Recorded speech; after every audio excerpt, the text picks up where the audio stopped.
നമസ്കാരം, നിഖിലാണ്. നാടൻ ചായ വേൾഡ് കപ്പ് അപ്ഡേറ്റിലേക്ക് ഏവർക്കും സ്വാഗതം. അപ്പോൾ ഇന്നലെ അത്യന്തം ആവേശം നിറഞ്ഞു നിന്ന രണ്ട് മത്സരങ്ങളായിരുന്നു ഉണ്ടായിരുന്നത്. അതിൽ ആരാധകരുടെ പ്രിയപ്പെട്ട ബ്രസീൽ ഈ ഒരു ലോകകപ്പിൽ നിന്ന് പുറത്താവുന്നൊരു കാഴ്ച, ഒപ്പം ഇംഗ്ലണ്ട് മെക്സിക്കോയെ തകർത്തുകൊണ്ടൊരു വിജയം സ്വന്തമാക്കുന്ന കാഴ്ച നമ്മൾ കണ്ടു. അപ്പോൾ നമുക്ക് മത്സരത്തിലേക്ക് വരാം. ഇന്നലെ ബ്രസീലും നോർവേയും തമ്മിലായിരുന്നു മത്സരം ഉണ്ടായിരുന്നു. ബ്രസീലിനെ തകർത്തുകൊണ്ട് 2-1 തകർത്തുകൊണ്ട് നോർവേ പ്രീ ക്വാർട്ടറിൽ നിന്ന് ക്വാർട്ടർ ഫൈനലിലേക്ക് മുന്നേറിയിട്ടുണ്ട് എന്നുള്ളതാണ് ഏറ്റവും ശ്രദ്ധേയമായ കാര്യം. ആരാധകർക്ക് വളരെ ഞെട്ടലുളവാക്കുന്നൊരു കാര്യം തന്നെയാണ്. പക്ഷേ മത്സരത്തിലേക്ക് വന്നാൽ കളി കണ്ടു നിന്നവർക്ക് നോർവേ വിജയിച്ചതിൽ യാതൊരു അത്ഭുതവും പറയാനില്ല. കാരണം അത്രത്തോളം മികച്ച പ്രകടനം നോർവേയുടെ ഭാഗത്തുനിന്ന് ഉണ്ടായിരുന്നു എന്ന കാര്യത്തിൽ സംശയമില്ല.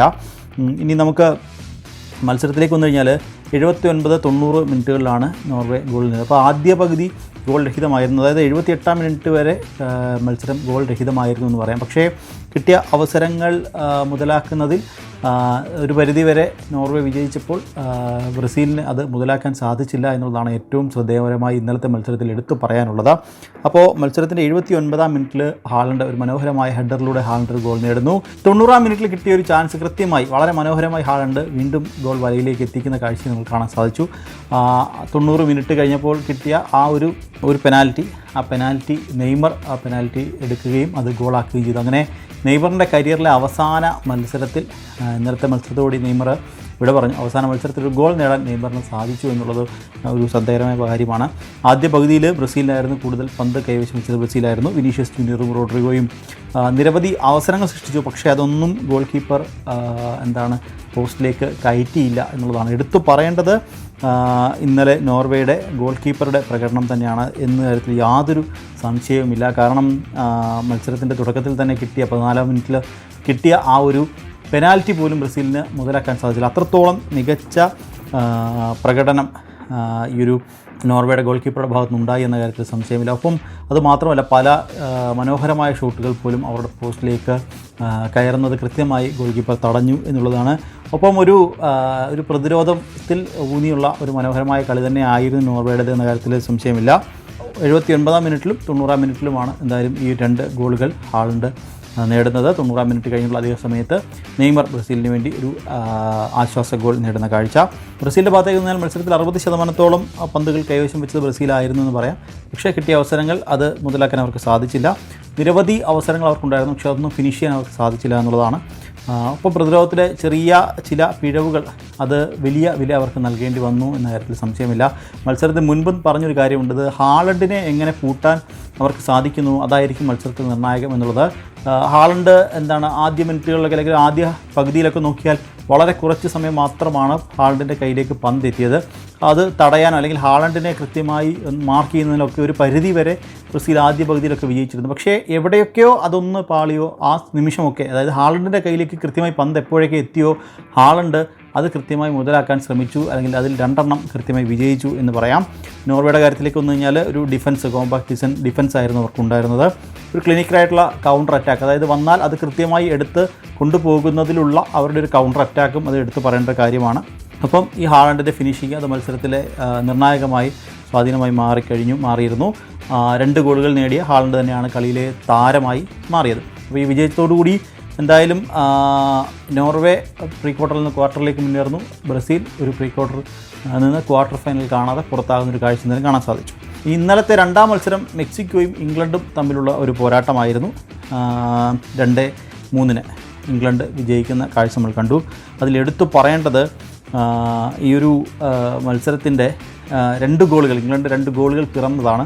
അതായത് 36-38 2 മിനിറ്റുകൾക്കുള്ളിൽ ബെല്ലിംഗാമിൻ്റെ കാലിൽ നിന്നും 2 ഗോളുകൾ തുടരെ വീണു. അതാണ് മത്സരത്തിൽ ഏറ്റവും അധികം നിർണായകമായത്. പക്ഷേ മെക്സിക്കോയുടെ കാര്യത്തിലേക്ക് വന്നു കഴിഞ്ഞാൽ 2 ഗോളുകൾ നേടി മിനിറ്റുകൾക്കൊക്കെ, അപ്പം 36-38 മിനിറ്റുകളിലാണ് ഇവർ ഗോൾ നേടിയത്. അപ്പോൾ ഇംഗ്ലണ്ട് ഗോൾ നേടിയത് 36-38 മിനിറ്റുകളിൽ 2 മിനിറ്റ് വ്യത്യാസത്തിൽ. എന്നാൽ 40 മിനിറ്റ് കഴിഞ്ഞ് തൊട്ടടുത്ത മിനിറ്റിൽ തന്നെ ലഭിച്ച ഒരു ഫ്രീ കിക്ക് അത് കൃത്യമായി മുതലാക്കാൻ മെക്സിക്കോയ്ക്ക് സാധിച്ചു. അങ്ങനൊരു അറ്റാക്കിന് കൗണ്ടർ അറ്റാക്ക് എന്നൊക്കെ കൃത്യമായി പറയാൻ സാധിക്കുന്ന ഒരു പ്രകടനം തന്നെയായിരുന്നു ഇന്നലെ ഈ ഒരു മെക്സിക്കോ ഇംഗ്ലണ്ട് പോരാട്ടത്തിൽ നിന്നുണ്ടായിരുന്നത്. അപ്പം മെക്സിക്കോയുടെ സ്വന്തം തട്ടകത്തിലാണ് മത്സരം നടന്നത്. അപ്പോൾ അവരുടെ ആരാധകർക്ക് മുന്നിൽ ഒരു മികച്ച പോരാട്ടം തന്നെ കാഴ്ചവെക്കാൻ അവർക്കായി എന്നുള്ളതാണ് ഏറ്റവും ശ്രദ്ധേയം. ആദ്യ പകുതിയിൽ 2-1 മുന്നിലായിരുന്നെങ്കിൽ രണ്ടാം പകുതി എത്തിയപ്പോൾ വീണ്ടും മത്സരം കൂടുതൽ ഉഷാറാകുന്നു. അങ്ങനെ ഹാരി കെയ്ൻ കിട്ടിയൊരു പെനാൽറ്റി ഹാരി കെയ്ൻ ഗോളാക്കുന്നു. അങ്ങനെ 3 ഗോളുകൾ എന്നൊരു നേട്ടത്തിലേക്ക് ഇംഗ്ലണ്ട് എത്തുന്നു. ജിമെനസിൻ്റെ വക ഒരു പെനാൽറ്റി, അത് ഗോളാക്കി മെക്സിക്കോയി മാറ്റുന്നു. അങ്ങനെ 3-2 എന്നൊരു സ്കോറിലേക്ക് എന്തായാലും മത്സരം എത്തി. ഇനി ഇംഗ്ലണ്ട് കാര്യത്തിലേക്ക് വരികയാണെങ്കിൽ വേഗമേറിയ ക്വിക്കായിട്ടുള്ള ട്രാൻസിഷൻസ് അവർക്ക് വലിയ രീതിയിൽ ഗുണം ചെയ്തു എന്ന് പറയാം. അപ്പം അവർക്കൊരു റെഡ് കാർഡ് കിട്ടിയിരുന്നു. അതായത് ജാരൽ ക്വാൻഷിന് ഒരു റെഡ് കാർഡ് രണ്ടാം പകുതിയിലാണ്, ഒരു വാറിൽ പരിശോധനയ്ക്ക് ശേഷമാണ് റെഡ് കാർഡ് കിട്ടുന്നത്. ആ റെഡ് കാർഡ് കിട്ടി 10 പേരായിട്ടും പ്രതിരോധം മികച്ച രീതിയിൽ തന്നെ അവർ കോട്ട കാത്തു എന്ന കാര്യത്തിൽ സംശയമില്ല. ഒപ്പം പിക്ഫോർഡിൻ്റെ നിർണായക സേവുകളും മത്സരത്തിൽ നിർണായകമായി. മെക്സിക്കോയിലേക്ക് വന്നു കഴിഞ്ഞാൽ പന്ത് കൂടുതൽ സമയം കൈവശം വെക്കാൻ അവർക്ക് സാധിച്ചു. പക്ഷേ രണ്ടാം പകുതിയിൽ ശക്തമായ സമ്മർദ്ദം അവർക്കുണ്ടായിരുന്നു. അവസരങ്ങൾ പൂർണ്ണമായും ഉപയോഗിക്കാൻ അവർക്ക് സാധിച്ചില്ല.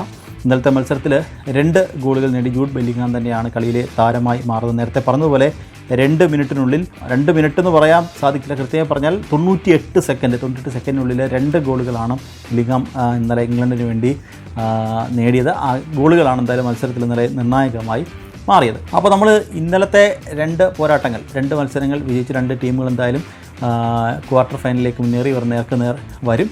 അപ്പോൾ ഇന്നിനി നടക്കുന്ന പോരാട്ടത്തിൽ ഏറ്റവും ആരാധകർ ശ്രദ്ധിക്കുന്ന പോരാട്ടം പോർച്ചുഗലും സ്പെയിനും തമ്മിലുള്ളതാണ്. എന്താണ് ഇതുവരെ നടന്നതിൽ ഏറ്റവും ശക്തമായൊരു പോരാട്ടം എന്ന് പറയാം. കാരണം ഈ റൗണ്ട് ഓഫ് 32 പ്രീ ക്വാർട്ടറിലൊക്കെ വന്നപ്പോൾ ഒരു വലിയ ടീം, ഒരു ചെറിയ ടീമുകൾ വലിയ ടീമുകളെ അട്ടിമറിക്കുന്നതൊക്കെ നമ്മൾ കണ്ടു. പക്ഷേ എന്നാൽ പോലും ആരാധകർ അത്രത്തോളം ആരാധക പിന്തുണയുള്ള 2 ടീമുകൾ, ഇപ്പോൾ ക്രിസ്ത്യാനോ റൊണാൾഡോയുടെ പോർച്ചുഗലും ഒപ്പം സ്പെയിനും നേർക്കുനേർ വരുന്നു എന്നൊരു കാര്യം കൂടിയുണ്ട്. കാരണം ടൂർണമെൻറ്റിലെ വളരെയധികം ആരാധകരുള്ള 2 ടീമുകളാണ്. ഈ ടീമുകൾ പ്രീ ക്വാർട്ടറിൽ തന്നെ ഒരുമിച്ച് ഏറ്റുമുട്ടുന്നു എന്നുള്ളതൊരു ശ്രദ്ധേയകരമായ കാര്യമാണ്. പോർച്ചുഗലിലേക്ക് വന്നു കഴിഞ്ഞാൽ ഗ്രൂപ്പ് സ്റ്റേജിൽ മികച്ച മത്സരം അവർ കാഴ്ചവെച്ചിട്ടുണ്ട്. അതിൻ്റെ ബലത്തിലാണ് ഗ്രൂപ്പ് ജേതാക്കളായാണ് റൗണ്ട് ഓഫ് 32 എത്തുന്നത്. അവിടെ ക്രൊയേഷ്യയെ 1-2 ഗോളുകൾക്ക് പരാജയപ്പെടുത്തിക്കൊണ്ട് ഈ ഒരു പ്രീ ക്വാർട്ടറിലേക്ക് മുന്നേറുന്നു. ക്രൊയേഷ്യക്കെതിരെ മികച്ച പ്രകടനം തന്നെ അവരുടെ ഭാഗത്തുനിന്ന് ഉണ്ടാകുന്നു. ക്രിസ്ത്യാനോ റൊണാൾഡോ ഗോളൊക്കെ നേടിയ ആത്മവിശ്വാസം എന്തായാലും ടീമിനുണ്ട് എന്നുള്ളതാണ്. സ്പെയിനിലേക്ക് വന്നു കഴിഞ്ഞാൽ മികച്ച ആക്രമണമാണ് അവരുടെ ഏറ്റവും വലിയ കരുത്ത്. ഗ്രൂപ്പിൽ 1-ാം സ്ഥാനം കരസ്ഥമാക്കുന്നത്, അതായത് ഗ്രൂപ്പ് ചാമ്പ്യന്മാരായാണ് സ്പെയിനും എന്തായാലും ഈ ഒരു റൗണ്ട് ഓഫ് 32 പ്രവേശിച്ചത്. അവിടെ ഓസ്ട്രിയയെ എതിരില്ലാത്ത 3 ഗോളുകൾക്ക് പരാജയപ്പെടുത്തിക്കൊണ്ട് വീണ്ടും ഈ ഒരു റൗണ്ട് ഓഫ് 32 നിന്ന് അവസാന 16 എത്തുന്നു, പ്രീ ക്വാർട്ടറിലേക്ക് എത്തുന്നു. അപ്പോൾ വാശിയേറിയൊരു പോരാട്ടം തന്നെ കാഴ്ചവെക്കും എന്ന കാര്യത്തിൽ സംശയമില്ല. ക്രിസ്ത്യാനോ റൊണാൾഡോയും ബ്രൂണോ ഫെർണാണ്ടസും അടങ്ങുന്ന ഒരു പോർച്ചുഗൽ നിര, സ്പെയിനിലേക്ക് വന്നാൽ യാമാലും പെഡ്രിയും ഉയർസബലും അടങ്ങുന്ന ഒരു കരുത്തരായ നിര, അതൊരു യുവ നിര തന്നെ അവർക്കുണ്ട് സ്പെയിന്. പ്രത്യേകിച്ച് യമാലിൻ്റെ ഒരു പ്രകടനം, അത് യമാൽ ഇതുവരെ അത്ര വലിയ രീതിയിൽ കത്തിക്കയറി നമ്മൾ കണ്ടിട്ടില്ല. പക്ഷേ ഒരു വലിയ പ്രകടനം തന്നെ യമാലിൻ്റെ ഭാഗത്തുനിന്ന് ഉണ്ടാവേണ്ടതാണ്. അത്തരത്തിൽ പ്രകടനം ഇന്നത്തെ ഉണ്ടാകുമെന്ന് പ്രതീക്ഷിക്കുന്നുണ്ട്. ഒപ്പം ക്രിസ്ത്യാനോ റൊണാൾഡോയ്ക്കും ഒരു വലിയ മികച്ച പ്രകടനം ക്രിസ്ത്യാനോയുടെ ഭാഗത്തുനിന്ന് ഉണ്ടാകണം എന്ന് ആരാധകരൊക്കെ പ്രതീക്ഷിക്കുന്നുണ്ട്. കാരണം ഇന്ന് ഒരു വിജയം നേടിയില്ലെങ്കിൽ ഒരുപക്ഷെ ക്രിസ്ത്യാനോ റൊണാൾഡോയുടെ അവസാന വേൾഡ് കപ്പ് മത്സരമാകും ഇന്ന് എന്ന കാര്യത്തിൽ സംശയമില്ല. കഴിഞ്ഞ ദിവസം നെയ്മർ, അതിനു മുൻപ് ക്രൊയേഷ്യ തോറ്റപ്പോൾ ലൂക്ക മോഡ്രിച്ചും ബ്രസീൽ തോൽവിയോടെ നെയ്മറുമൊക്കെ ഫുട്ബോളിൽ നിന്ന് പടിയിറങ്ങി. അപ്പോൾ അത്തരത്തിലൊരു പരാജയം പോർച്ചുഗൽ ഉണ്ടാകുകയാണെങ്കിൽ ക്രിസ്ത്യാനോ റൊണാൾഡോയുടെ അവസാന മത്സരമാകും എന്ന കാര്യത്തിൽ സംശയമില്ല. നേരത്തെ പറഞ്ഞ പോലെ സ്പെയിനിലേക്ക് വന്നു കഴിഞ്ഞാൽ യുവനിരയാണ്, പെഡ്രിയും യമാലും അടക്കമുള്ള യുവനിര തന്നെയാണ് അവരുടെ ഏറ്റവും വലിയ കരുത്ത്. ഇന്ന് ഏറ്റുമുട്ടാൻ പോകുന്നത് തന്നെയാണ് പോർച്ചുഗലിൻ്റെ അനുഭവ സംബന്ധം സ്പെയിൻ്റെ ഈ ഒരു യുവനിരയും തമ്മിലുള്ള പോരാട്ടം ആയിരിക്കും എന്ന കാര്യത്തിൽ സംശയമില്ല. മിഡ്ഫീൽഡിലെ ഒരു പോരാട്ടം എന്തായാലും നിർണായകമാകുമെന്ന കാര്യത്തിലും സംശയമില്ല. അപ്പോൾ ഇതാണ് ഇന്ന് ആരാധകരൊക്കെ ഉറ്റുനോക്കുന്ന മത്സരം, പോർച്ചുഗലും സ്പെയിനും തമ്മിലുള്ളതാണ്. ഇന്നത്തെ രണ്ടാമത്തെ പോരാട്ടം USA ബെൽജിയം തമ്മിലൊരു മത്സരമാണ്. ബെൽജിയത്തിന് ഇന്നൊരു വിജയം എന്തായാലും അനിവാര്യമാണ്. USA വന്നാൽ ആതിഥേയരാണ്, അവർക്കൊരു വിജയം എന്തായാലും അനിവാര്യമാണെന്ന കാര്യത്തിൽ സംശയമില്ല. ഗ്രൂപ്പ് സ്റ്റേജിൽ മികച്ച പ്രകടനം തന്നെയാണ് USA ഭാഗത്തുനിന്നുണ്ടായത്. ഗ്രൂപ്പിലെ 2ാം സ്ഥാനക്കാരായിട്ടാണ് അവർ റൗണ്ട് ഓഫ് 32 എത്തുന്നത്. അവിടെ ബോസ്നിയയെ എതിരില്ലാത്ത 2 ഗോളുകൾക്ക് പരാജയപ്പെടുത്തിക്കൊണ്ട് അവിടുന്ന് പ്രീ ക്വാർട്ടറിലേക്ക് മുന്നേറുന്നു. ബെൽജിയത്തിൻ്റെ കാര്യത്തിലേക്ക് വന്നാൽ ഗ്രൂപ്പിൽ സ്ഥിരതയാർന്ന പ്രകടനം അവർ കാഴ്ചവെച്ചു. അതിൽ നിന്ന് നോക്കൗട്ടിലേക്ക് എത്തി. അവിടെ സെനഗലിന് എതിരെ 2-3 ഗോളുകൾക്കൊരു വിജയം ഈ ഒരു റൗണ്ട് ഓഫ് 32 ബെൽജിയത്തിൻ്റെ ഭാഗത്തുനിന്ന് ഉണ്ടാകുന്നു. അതും വളരെ മനോഹരമായൊരു മത്സരം. കാരണം പിന്നിട്ട് വന്ന ശേഷം മുന്നിലേക്കെത്തി ഒരു വിജയം സ്വന്തമാക്കുന്ന കാഴ്ച നമ്മൾ കണ്ടതാണ്. ഡി ബ്രൂയിൻ്റെയും ലുക്കാക്കുവിൻ്റെയും ഒക്കെ പ്രകടനം അവർക്ക് വലിയ രീതിയിൽ നിർണായക, പ്രത്യേകിച്ച് ഈ ഗോളുകൾ നേടി ഉള്ള ഒരു പ്രകടനം, അതൊക്കെ അവർക്ക് വലിയ രീതിയിൽ ഗുണം ചെയ്തിട്ടുണ്ട് കഴിഞ്ഞ മത്സരത്തിലൊക്കെ. അത് ഇന്നത്തെ മത്സരത്തിൽ അത് പ്രതിഫലിക്കും എന്ന കാര്യത്തിൽ സംശയമില്ല. USA ഹൈ പ്രസിംഗ് ശൈലിയും ബെൽജിയത്തിൻ്റെ പരിചയസമ്പന്നരായ മിഡ്ഫീൽഡും തമ്മിലൊരു പോരാട്ടമായിരിക്കും ഇന്ന് നടക്കുക എന്ന കാര്യത്തിൽ സംശയമില്ല. ഡി ബ്രൂയിൻ്റെയും ലുക്കാക്കുവിൻ്റെയും പ്രകടനം എന്തായാലും ഇന്നത്തെ മത്സരത്തിൽ വളരെയധികം നിർണായകമാകും എന്ന കാര്യത്തിലും സംശയമില്ല. അപ്പോൾ ഇതാണ് ഇന്നിനി നടക്കാൻ പോകുന്ന 2 പോരാട്ടങ്ങൾ. ഇന്നലെ നോർവേയും ഇംഗ്ലണ്ടും ക്വാർട്ടർ ഫൈനലിലേക്ക് മുന്നേറി. ഇന്ന് പോർച്ചുഗൽ, സ്പെയിൻ, അമേരിക്ക, ബെൽജിയം എന്നീ 2 വമ്പൻ പോരാട്ടങ്ങളാണ് ആരാധകരെ കാത്തിരിക്കുന്നത്. ആരാധകരൊക്കെ അതിനുവേണ്ടിയാണ് എന്തായാലും കാത്തിരിക്കുന്നത്. അപ്പോൾ ഇന്നത്തെ നമ്മുടെ നാടൻ ചായ വേൾഡ് കപ്പ് അപ്ഡേറ്റിൻ്റെ സമയം അത് ഇവിടെ പൂർണ്ണമാവുകയാണ്. This is M. Nikhil Kumar signing of.